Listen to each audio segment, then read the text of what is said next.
Hello, Daniela, executive with Young Living here. Today we're going to talk about the importance of care calls. And as soon as you start the MLM journey, one of the things that leaders will always tell you, like one of the cliches in the industry, is the fortune is always in the follow up. And I really struggled with the whole care call thing. I mean, I came into multi level marketing with a few hangups, actually. And I had to really do a lot of self development to push, to climb outside the box of a lot of limited thinking and beliefs I had about myself, about money, about a lot of things. And the care call, I think, summed up all of my issues in one.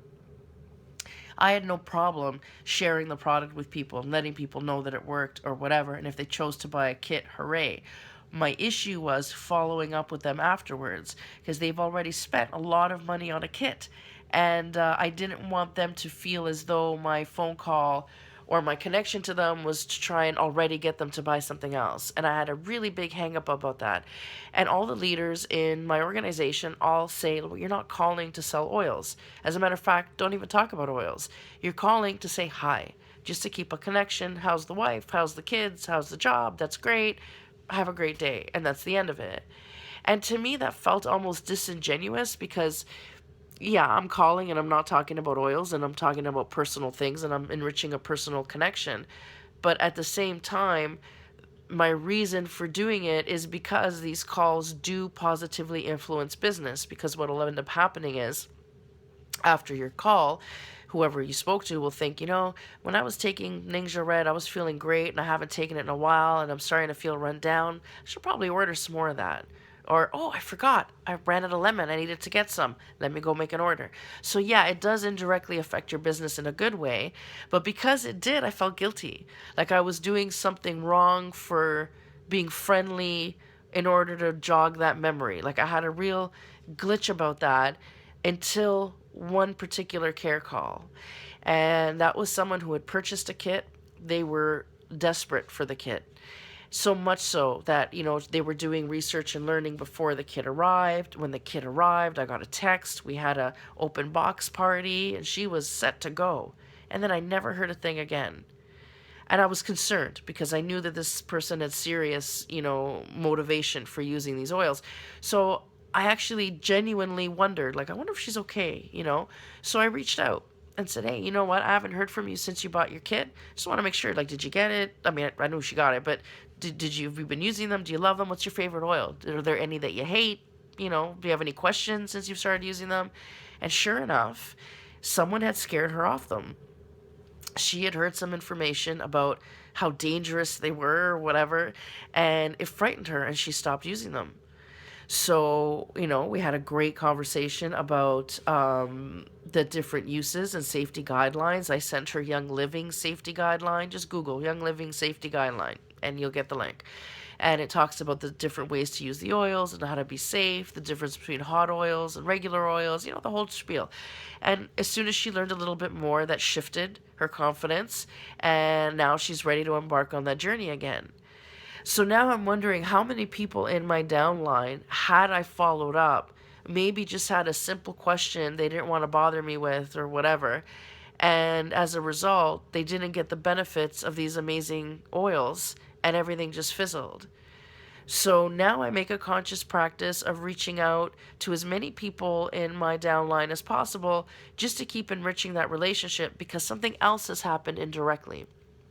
I'm an antisocial person. I don't, and I have my old friends still from elementary school that I'm friends with. So, like, I have friends. I don't need more friends. I'm happy with my friends.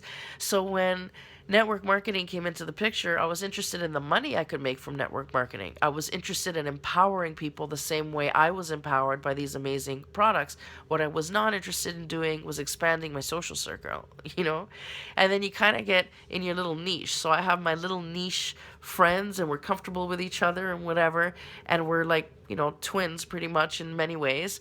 So I just didn't feel that I needed to expand. But now that I'm consciously doing these care calls as a conscious exercise, my relationship with these people are being enriched. And my life is enriched because of the diversity that these people bring to my life because I wouldn't normally socialize with many people that I end up enrolling.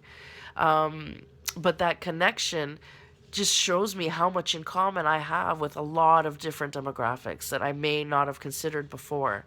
And that's really opened my field of vision in terms of the relationships I can make in life with people I meet day to day. So now, for example, when I'm at the grocery store getting checked out, instead of looking at my phone, I'm engaging with the person in front of me. I'm engaging, with the people that contract for me for whatever I hire them for. I engage with every single person I meet, and that has made even the most mundane daily tasks, like going to the post office, it has made it an enriching, powerful, intimate experience. I'm finding a new intimacy with strangers that I've never experienced before, at least not to this extent. So the care calls do a lot more for you as a person than they actually do for growing your sales or for even, the people in your downline. But remember, the people in your downline really can benefit from these products if they're being properly educated on how to use them. So, yeah, your business is growing, but what is it, if they're buying these products over and over and over again, then it must be doing something for them, right? No one has ever said to me, "Screw you, you made a commission on this purchase." Anybody I've ever sold oils to, especially the ones that have gotten into them, have come back to me and said, "Hey, thank you. For the first time in my life, I feel control about my wellness. For the first time in my life, I have something to reach for at 3 in the morning when I think, I can't handle it anymore." And I'm proud. Like, I'm proud of that feeling. And the care calls allow you to give a customer service, a value added customer service. I just don't need you to buy a kit.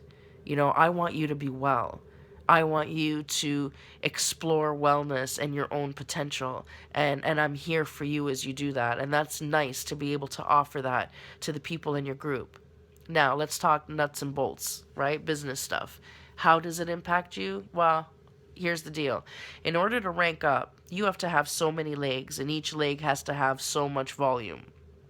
However, in order to meet certain expectations at the higher rank levels, beyond what your team is doing and their group volumes, your personal group, so the people that you enroll, your personal group volume has to be at a certain level. I think it starts to get to about the $1,000 range, which means if you're counting only on your downline to enroll, then your group volume at the end of the day may not be enough. Like your big group OGV will be enough to rank up. But if your PGV, your personal group volume, doesn't meet that, you're not ranking up.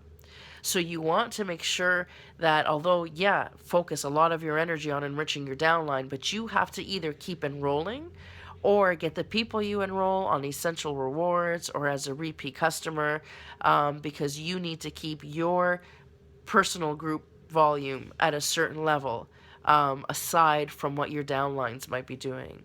So things like product knowledge, care calls, getting people on essential rewards, all that stuff will keep your group level, your personal group level, at a high enough amount that when your downlines take off, you're ready to rank up. So that's the practicality behind it.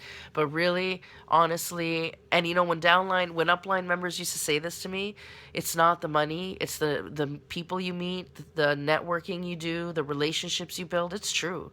Like, for example, I have a member in my downline that did a charity thing outside of the oil business, and I was able to help facilitate that because of my day job, and she ended up in the newspaper because of it. Is that going to indirectly benefit her business? Hell yeah, right? But at the same time, that's not why she did it, and that's not why I jumped on board either. We did it because we were really moved by the charity thing she was doing, and we wanted to do something nice together. What a great way for me to bond with my downline member. And that has nothing to do with sales, nothing to do with oils. That was purely, let's do something fun and positive together because, hey, let's see what we can accomplish. And what we accomplished was apparently newsworthy. So, I don't know, just care calls, they're uncomfortable. But once you do like 5 or 6 and you realize the value in them, and the people you're calling end up thanking you for the call and they truly appreciate it, especially if you don't call with an agenda. So remember, don't call to directly make a sale.